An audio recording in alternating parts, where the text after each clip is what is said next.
Vamos a retomar nuestra clase justo en donde lo habíamos dejado la parte de la frecuencia con esta rutina de torso-pierna. Vamos a seguir avanzando. Mm, Este es un estudio, bueno, más bien dicho, es un metaanálisis de 7 estudios en donde se analizó cuál era la frecuencia ideal para el desarrollo muscular y en general el resultado, por como estamos viendo la gráfica de los 7 estudios, favorece a que debe de haber una mayor frecuencia, que en los estudios se demostró que una frecuencia de uno o solamente dos, pues podía ser utilizada en personas muy novatas, pero que pronto iba a perder eficiencia y se necesitaba un poco más de estímulo dentro de la constancia, dentro del tiempo, para que realmente se le sacara beneficios a lo que estaban realizando. Hay estudios en donde se propone una frecuencia ideal de 3 a 4 veces por semana. Hay otros en donde se propone una frecuencia de mínimamente 2 veces a la semana. Pero lo que se demostró es que principalmente depende del tipo de movimiento.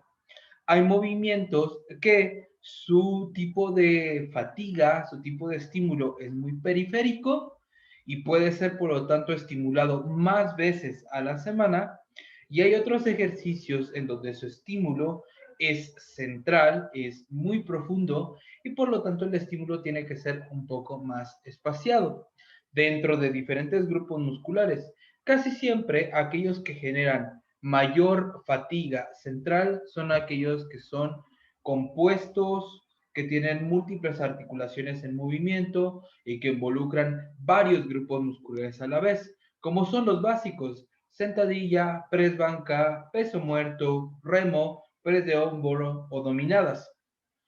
Y que conforme vamos bajando en el aspecto de las articulaciones involucradas, pues va habiendo cada vez menos fatiga de manera central, pero también hay más gasto periférico, de manera centrada a los grupos musculares a trabajar, y que eso también pues tenemos que mantenerlo en una balanza. Hay que recordar, muchachos, que el cuerpo no funciona de manera aislada.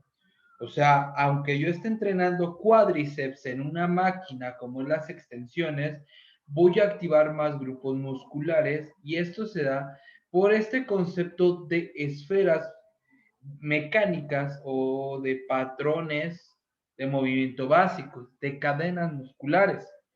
Si tú involucras al grupo muscular que intervenga con la cadera, ya sea para hacer retroversión o anteversión pélvica, esto impactará en tu sección torácica. Si tu cadera, por ejemplo, tiene una anteversión pélvica, pues eso terminará haciendo que el tórax compense dicha inclinación para intentar mantener pues nuestras diferentes articulaciones en equilibrio, y a veces hasta en la cabeza. Podemos encontrar que, por ejemplo, en el entrenamiento convencional se pueden llegar a dar síndromes por esta mala distribución de entrenamiento. Un ejemplo de esto es el síndrome cruzado anterior. ¿Cuál es el síndrome cruzado anterior? Seguramente lo habrán visto. Estas personas que solo entrenan pectorales, bíceps, hombros, porque es lo que se ve, abdomen, y entonces tienen hasta como la mochila puesta, el hombro hacia enfrente, el pecho hacia abajo, hasta porque pues, obviamente se ve más marcado así, pero toda la parte de la espalda curveada, ¿vale? Y a eso, si le sumamos que no entrenan pierna, pues aparte justo la cadera hacia adentro y las piernas pues delgadas, sin tanto desarrollo, ¿no? Que sería como a lo que los españoles le llaman el cuerpiplaya, ¿no? Gente que nada más va y entrena pues pocas, o las cosas que puede verse reflejado en un espejo, ¿no? He escuchado a mucha gente que dice, pues es que yo no entreno piernas, sobre todo varones, porque dicen, pues es que no se ve, siempre traigo pantalón o pants, y pues ¿qué caso tiene? O porque dicen, pues es que juego fútbol los fines de semana. Sabemos que no son los mismos tipos de estímulos. Se tiene que entrenar para desarrollar este equilibrio estético que les decía. Se tiene que dividir. No es el mismo del culturista. El del culturismo es muy específico, es muy controlado. Hay o debe de haber una rama estética para el recreacional, que es justo el de la salud.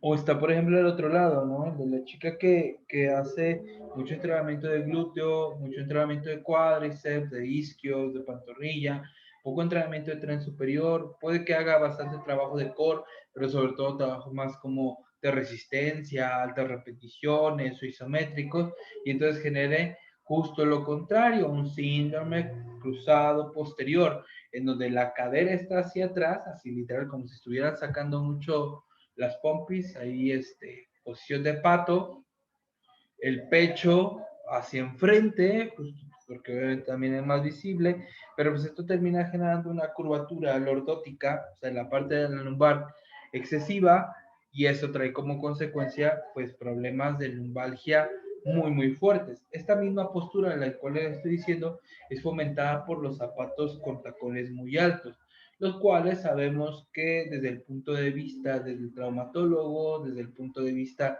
de los terapeutas, son problemas de gratis, ¿no? Son cosas que te van a generar más disturbios. Claro que hay ciertos estratos sociales en donde dices, bueno, es que me obligan a ir con tacones al trabajo, pues al fin y al cabo el entrenamiento también puede ser algo que ayude a, de manera preventiva, evitar que tú desarrolles este tipo de síndromes, este tipo de problemas posturales. Por lo tanto, si nosotros analizamos de acuerdo a la función del tamaño muscular, el cómo se desarrolla, la frecuencia ideal de entrenamiento es aquel que me permite generar la suficiente fatiga, darle el tiempo de recuperarse y de generar algo lo que le llamamos supercompensación, la adaptación, y volver a generar el mismo tipo de entrenamiento. Y así, a través del tiempo, dejando justo y necesario el estímulo, pues vamos a tener un incremento de la línea base de nuestra capacidad física y esta se va a ver traducida en crecimiento muscular. El tiempo de recuperación de cada uno de los patrones de movimientos puede llegar a ser diferente. Por ejemplo, sabemos que uno de los patrones de movimiento que más rápido se recupera son los empujes y las tracciones de tren superior. Prácticamente la recomendación es de que se debe entrenar de 3 a 4 veces por semana, 5 si eres alguien avanzado. Y sabemos que, por ejemplo, los empujes de tren inferior tienen un punto intermedio de 3 a 4. Pero las tracciones de tren inferior, como por ejemplo el peso muerto, las cuestiones como el curso femoral, las extensiones en general de cadera, como por ejemplo el hip thrust, la recomendación es de que se entrene solamente de 1 a 2 veces por semana por la interacción del tamaño de las musculaturas, de las articulaciones tan grandes que utiliza y sobre todo el impacto al sistema nervioso central. Y es que, claro, si analizamos en estos ejercicios como el peso muerto y el hip thrust, es donde la mayoría de la gente carga más peso. Por lo tanto, su impacto a nivel central es muchísimo más alto. Y claro, las personas, tanto en tren superior como las extremidades superiores, pues son en donde menos carga toleran. Por lo tanto, el impacto es un poco más periférico.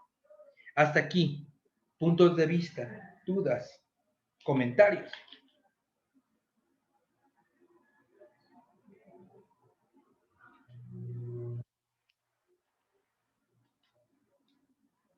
¿Ninguno? ¿Todo bien, chicos? ¿Seguros? ¿Ninguna duda? Muy bien, sigamos. Acuérdense que la relación de fuerza y velocidad es una cuestión muy importante. A mayor fuerza nosotros tengamos en una carga baja, vamos a poderla movilizar a mayor velocidad.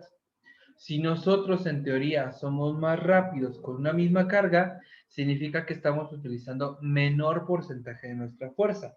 Entonces es un indicador inmediato de que hay progreso. antes de que siquiera midas circunferencias musculares, porcentajes de grasa y hagas ahí diferentes operaciones. Entonces, buscar que el entrenamiento sea enfocado a la mejora de la velocidad te va a asegurar que haya una mejora hipertrófica siempre y cuando se cumplan los otros parámetros, que es el descanso inteligente y la alimentación suficiente, o sea, la parte nutricional. Si esto lo tomamos en cuenta, el entrenamiento con torso-pierna puede tener diferentes estímulos. Si bien voy a tener, por ejemplo, 3 entrenamientos de torso y 3 entrenamientos de pierna, cada uno de esos entrenamientos puede ser con una intención diferente. En algunos puedo enfocarme un poco más en fuerza, en otro puedo enfocarme de manera más clásica a los rangos de movimiento hipertróficos y en el último puedo enfocarme a mejorar mi velocidad con cargas preestablecidas. Aquello es lo que le llamamos entrenamiento de potencia. En suma de esas 3 cosas, ha demostrado que son los patrones de mejora más eficientes para generar estética corporal. Una de las cosas que tenemos que cuidar es no caer en el sobreentrenamiento. El sobreentrenamiento sería no dar el descanso necesario y por lo tanto esto deteriore mi recuperación. Si yo sigo generando estímulos de manera constante, este sobreentrenamiento hará una, que mi rendimiento vaya bajando y dos, que esto tenga consecuencia en mi producción de hipertrofia y también en mi gasto calórico. Estas dos cosas terminan teniendo un fuerte impacto en la producción de masa muscular o en la pérdida de peso. Uno de los problemas que se tiene, por ejemplo, cuando uno está intentando perder peso, cuando está uno intentando perder grasa principalmente, es de que no hay el descanso adecuado y a esto le sumamos el déficit calórico, no nos recuperamos de manera adecuada en el entrenamiento, me veo la necesidad de reducir el volumen, la intensidad y la frecuencia y entonces gasto menos energía y por lo tanto es más fácil que me estanque en mi pérdida de grasa. Si yo ya me programé, por decir algo, una pérdida de medio kilo semanal con un déficit calórico de 500 calorías al día y yo empiezo a entrenar menos, aunque sigo comiendo poco, ya no son las 500 calorías, entonces ya no voy a perder ese medio kilo semanal, sino que voy a perder menos y va a ser más fácil que me estanque. De igual manera, cuando estamos intentando ganar masa muscular, si yo estoy intentando comer lo suficiente y entrenar cada vez más fuerte para que eso le diga a mi cuerpo que tiene que adaptarse y crear masa muscular, si yo no descanso y no tengo forma de incrementar mi entrenamiento, no en volumen, sino casi siempre en intensidad, pues la consecuencia va a ser de que voy a ganar menos masa muscular.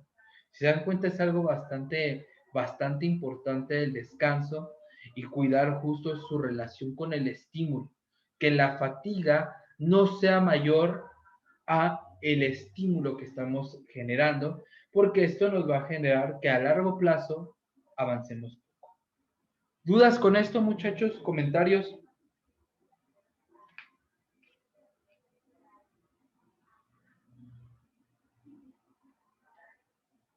¿Todo claro? Muy bien. Entonces, por ejemplo, si yo tengo 3 días a la semana pierna, voy a poner ejemplo, lunes, miércoles y viernes. Martes, jueves y sábado tengo torso, si seguimos este esquema. Mi tiempo de recuperación entre cada uno de los estímulos para pierna va a ser de 24 horas, ¿vale? 48 horas y entrenamos siempre a lo mismo horario, o sea, entreno un día sí, un día no, un día sí, un día no. Si yo tengo el mismo estímulo del día 1 al día 2, seguramente mi estímulo o mi recuperación no será suficiente. O sea, si el día 1 hago entrenamiento de hipertrofia y el día 2 otra vez vuelvo a hacer entrenamiento de hipertrofia, lo más seguro es de que sea redundante y no mejore. Pero si tengo, por ejemplo, el día lunes entrenamiento de hipertrofia el día miércoles entrenamiento de potencia, la cual sabemos que es menos demandante a niveles físicos, y eso me permite que mi descanso sea el suficiente. Para el día viernes voy a poder meter un entrenamiento de fuerza súper pesadito, y eso me va a generar pues un estímulo y una fluctuación que va a permitir que después del fin de semana, en donde ya no volví a tocar pierna, el lunes yo llegue otra vez con todo a poder hacer otra vez mi entrenamiento hipertrófico. A esto es a lo que se le considera como planificación de microciclos. ¿Cómo voy a generar un estímulo? ¿Cuál va a ser la frecuencia? Aunque yo estoy estimulando 3 veces a la semana pierna, no son 3 veces a la semana el mismo tipo de dosificación. Aquí tengo una frecuencia 1. ¿Por qué? Tengo un día de hipertrofia, un día de potencia, un día de fuerza. Y todo esto suma a la mejora estética, a la mejora de salud y nos hace más funcionales. Y es que hay que recordar, chicos, el volumen de entrenamiento es una cuestión bastante importante. Se ha demostrado que tenemos un punto mínimo para generar mejoras y tenemos un máximo tolerable, y todo ronda entre las 10 y las 20 repeticiones series por semana. Entonces, por ejemplo, esa gente que entrena 4 veces a la semana pierna, hace sus 4 series de extensiones las 4 veces, pues estamos hablando de un chorro de ejercicios para extensores de rodilla. Y no solo hace ese ejercicio, sino que aparte hace sentadillas, y aparte hace prensa, y aparte hace desplante. Estamos hablando de 4 ejercicios, cada uno con 4 series, 4 veces a la semana. O sea, un total de 32 series semanales. No hay forma de que estas sean efectivas. El cuerpo no lo toleraría. ¿Cómo es posible que lo esté logrando este tipo de personas que hacen todos estos ejercicios? Pues lo más seguro es que no están teniendo el nivel de intensidad necesario. O sea, están teniendo volumen basura. Este volumen basura lo único que está generando es mucha fatiga, pero no genera el grado de estímulo, por lo tanto su relación con el estrés no es la adecuada y no hace que el cuerpo progrese. O sea, literal, están cansándose a lo tonto. Y este es uno de los principales problemas que tiene el entrenamiento tipo Wader.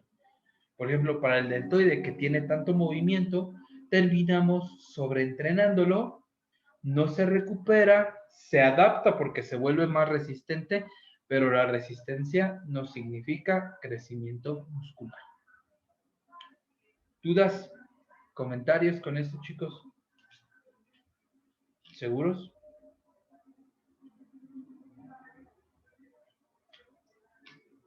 Seguro, yo sí tendría un buen de dudas. Bueno, siga. Sí, yo tengo una. Dime, Iris. Por ejemplo, si en un futuro llegáramos a atender a alguien que viene de estas rutinas Wider, ¿cómo podríamos pasarlos a este tipo de rutinas que tienen menor volumen de entrenamiento? Una, y la parte más importante, es generar una relación entre la intensidad, el volumen y la frecuencia estándar. O sea, yo empezaría con una recomendación general justo de un torso-pierna, por ejemplo.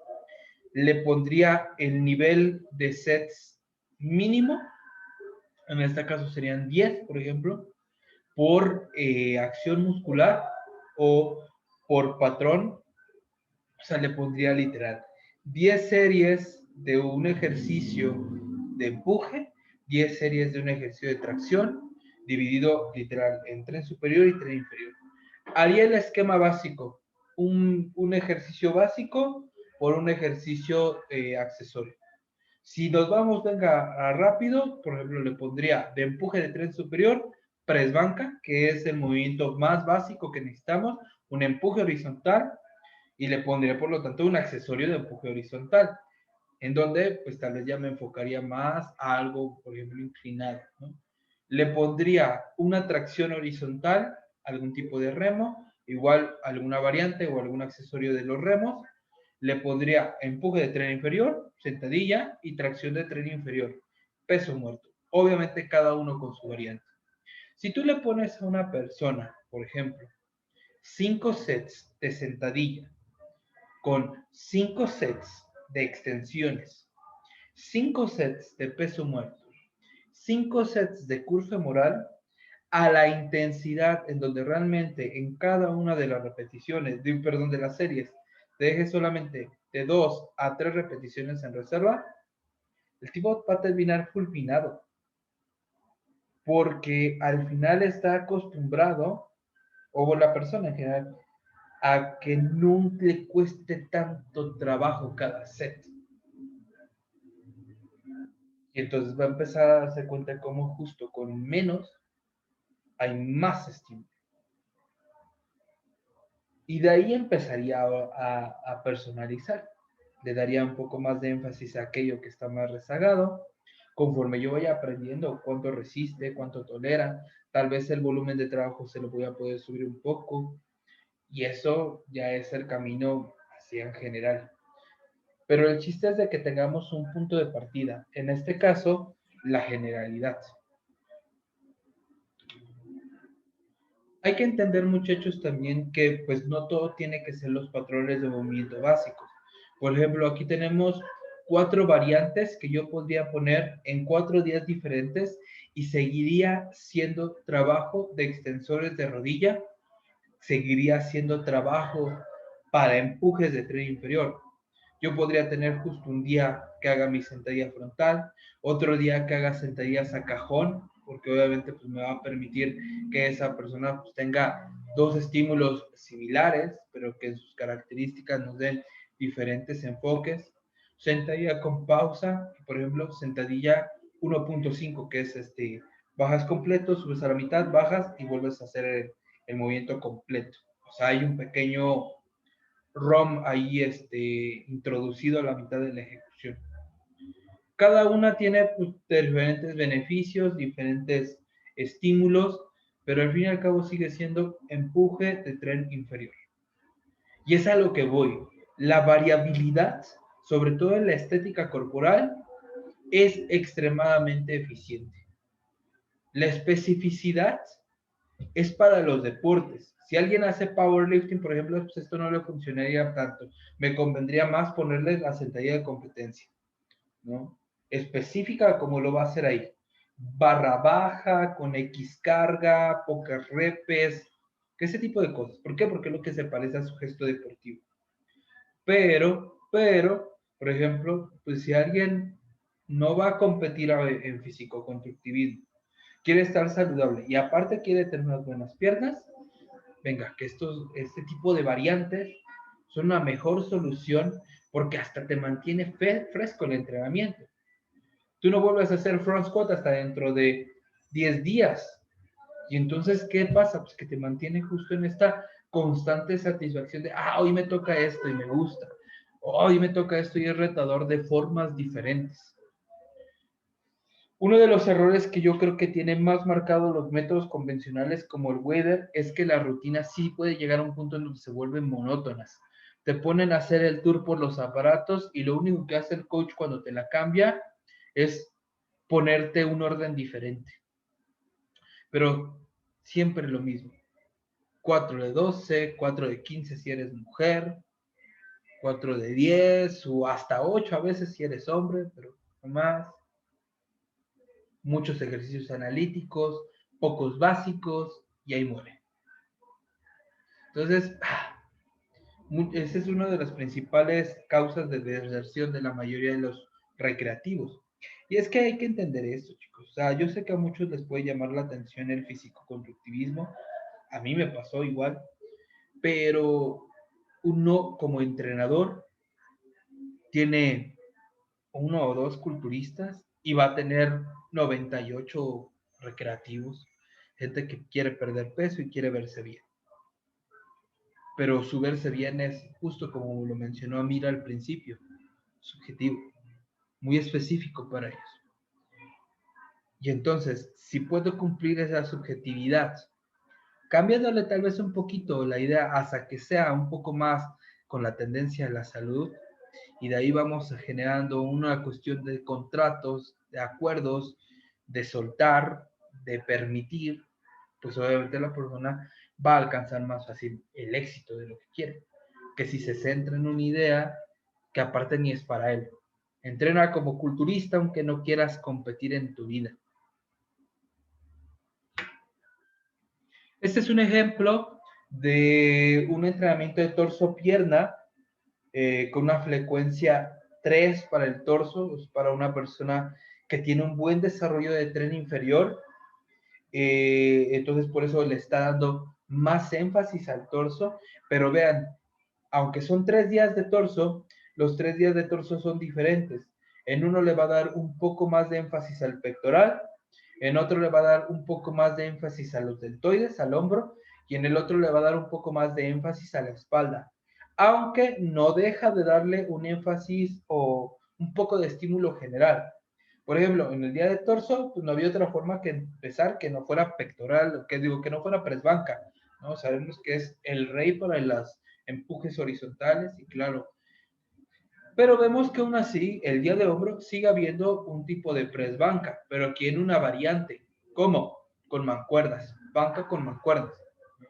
Y el día 3, el tercer día de torso, perdón, sigue habiendo un empuje. En este caso, por medio del press declinado. Una vez más, son 3 patrones de movimiento muy similares, pero con medios diferentes, los cuales hace que haya variabilidad. De igual manera, aunque dice que el día de torso está enfocado en el pectoral, sigue teniendo un enfoque hacia las otras cosas bastante equilibrado. Tenemos remos, tenemos jalones, tenemos flexiones de codos, lo mismo que en el día de espalda. El día de espalda sí le da más prioridad, por ejemplo, al remo, a las dominadas, pero también tiene preses y también tiene extensiones de codo, como son justo las extensiones de tríceps o los fondos en paralelas. Y el día de hombro también vemos que está equilibrado, aunque tiene un plano de trabajo diferente, ya no el horizontal, sino el vertical, sigue teniendo cosas inclinadas y cosas horizontales para mantener el equilibrio. Pero si se dan cuenta, tiene una organización diferente. Dejamos hasta arriba lo que nos importa más, porque acabando del calentamiento pues, estamos más frescos, es donde más intensidad le vamos a poder poner y conforme va perdiendo importancia en mi entrenamiento, pues lo voy relegando hacia abajo de justo el entrenamiento. Esto ya es para alguien un poco más avanzado porque debe de conocer bien a qué responde, cuáles son los grupos musculares que le crecen más, cuáles son los grupos musculares que le crecen menos. Por ejemplo, en lo personal yo a la mayoría de la gente le daría más énfasis al trabajo de espalda que al trabajo de la parte de enfrente del cuerpo, porque normalmente tienen más negligente el trabajo de espalda, menos desarrollado y aparte les cuesta más trabajo. Aquí esta persona en específico le crece muy bien la espalda y de hecho al contrario, el frente le cuesta un poco más trabajo, por eso hay más trabajo cargado. Le crecen muy bien las piernas, entonces por eso nada más prefiero yo meterle 2 veces a la semana. Si por ejemplo llega un cliente en donde me dice, oye, es que yo quiero un poco más de tren inferior y realmente veo que lo necesite, pues entonces meto mejor 3 días de pierna y 2 días de torso y lo mantengo equilibrado, torso de la parte de empujes, torso de la parte de tracciones y empiezo a jugar un poco más con la parte de, pues, del tren inferior, ¿no? Tracciones, empujes, algo intermedio, pongo días tal vez más específicos al glúteo, ¿no? Y más enfocados a la cadera, pongo días más enfocados a las extensiones de rodilla, y obviamente eso me da un efecto literal, o sea, si quiere más pierna, pues me enfoco más en flexiones y tracciones de rodilla, pero si lo que quiere es glúteo, por ejemplo, ahora que pues cada vez toma como más papel importante en la estética corporal, sobre todo de las mujeres, pues puedo poner empujes horizontales y verticales en días diferentes de glúteo. Hasta aquí, chicos. Dudas, puntos de vista, inquietudes, lo que ustedes quieran. Pregunten, chavos.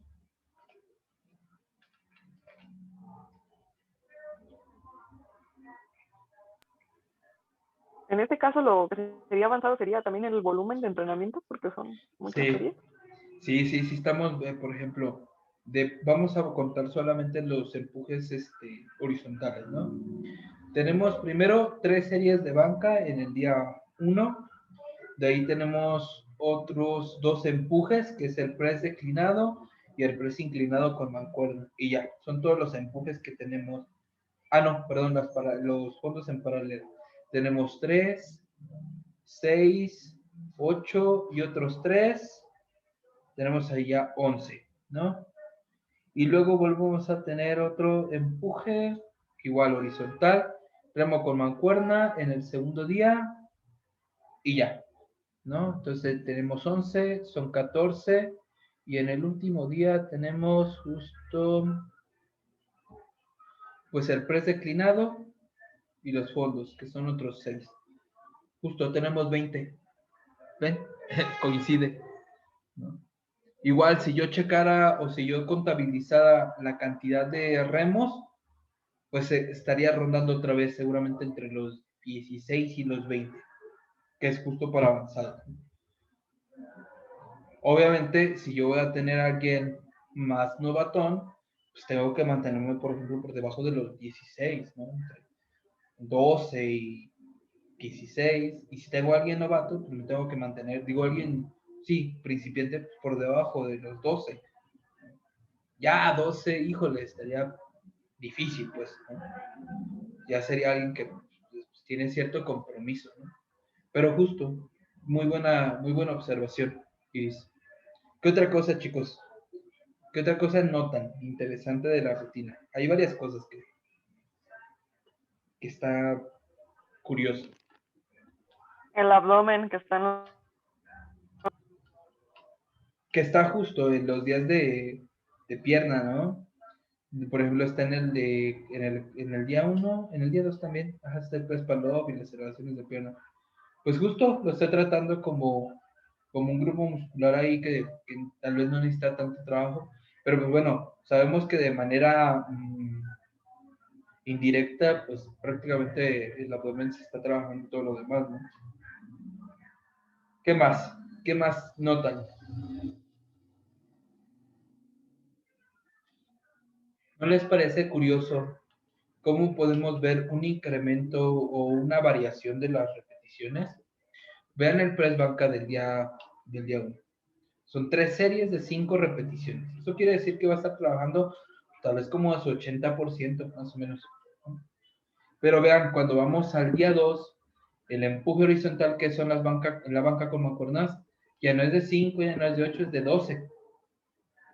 Y para el día 3 es de 10. O sea, tenemos 3 porcentajes diferentes en 3 ejercicios similares. Y eso es bastante interesante, tener tanta variabilidad. Es lo que va a hacer que el cuerpo normalmente avanza más rápido. Vean, tanto peso muerto como sentadilla, cuando tienen prioridad, tienen repeticiones bajas, 5. Y cuando pierden prioridad, baja la intensidad y sube un poquito el volumen. Vean el peso muerto rumano del día 1 y vean la sentadilla del día 2. Baja intensidad, sube volumen, ¿no? Esta variabilidad hace que esas dos sentadillas, la del día 1 y la del día 2, prácticamente tengan objetivos diferentes. En una, la mayor generación de tensión mecánica, por lo tanto una producción alta de fuerza, y la otra tal vez un poco menos de tensión mecánica, un poco más de estrés metabólico, pero obviamente va sumado a lo primero.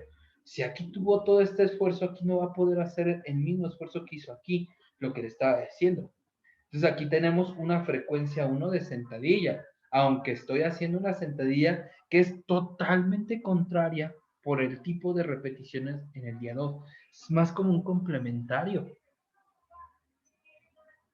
Y esto termina siendo, muchachos, muchísimo más avalado por la ciencia para el desarrollo de la estética recreacional y en este caso en específico también para la estética de competición, sobre todo en físico-constructivismo natural, en donde al fin y al cabo no tenemos ayudas ergogénicas que nos puedan ayudar a encubrir errores metodológicos. ¿Comentarios? ¿Dudas?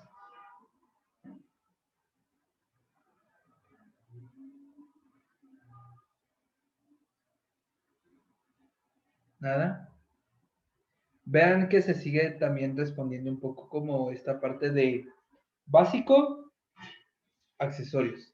Vean, por ejemplo, el día del día 1 tenemos básico, el press banca, ¿no? ¿Cuáles son ahí los accesorios? El declinado, el inclinado y el cruce con poleas. Ya. Y luego tenemos justo lo mismo, por ejemplo, con con la parte de espalda. Remo básico, dominadas podríamos considerarlo ahí como básico también, porque hasta tiene el mismo número de repeticiones, pero en todo lo demás sigue siendo accesorios. ¿Ya? Remo con polea, jalón supino, y respeta como de cierta manera esta parte de un básico, uno o dos accesorios en variante y uno o dos accesorios ya de manera analítica. En todos los días, por ejemplo, hay algún tipo de curl, el cual sabemos que nos da un estrés muy periférico, es muy fácil de recuperarse. Entonces, si lo tengo en los 3 días diferentes, no pasa nada. ¿Dudas? ¿Comentarios, chavos? ¿La pantorrilla en qué día se metería? Porque esa, bueno, Aquí no ahí sí está la tengo. incluido, aquí no lo metió, puso que no iba a hacer trabajo de gemelo o que no lo iba a estar incluyendo porque esta persona en específico tiene unas pantallas así estas de carga genética gigantes, no la pone. Pero en dado caso, dependiendo del tipo de pantorrilla que pongas, si responde normal, lo pondría con la pierna. Si le hace falta trabajo, lo pondría los días de torso, si es un grupo muscular atrasado. Depende totalmente del cliente o del tipo de gente que estás trabajando. Muy bien, chicos, se nos va a terminar justo el tiempo para esta segunda sesión. Vamos a dar otros 5 minutitos de descanso y iniciamos con el trabajo de otro tipo de rutinas, que es el de push, pull and legs, que es otro muy famoso, bastante utilizado para, en este caso sí ya físico-constructivismo, pero justo del lado de los naturales, de las que no utilizan ayudas ergogénicas. Entonces, lo checamos en un momento. Si tienen alguna duda, podemos comenzar la sesión con eso. Ahorita nos vemos, chavos, ¿vale?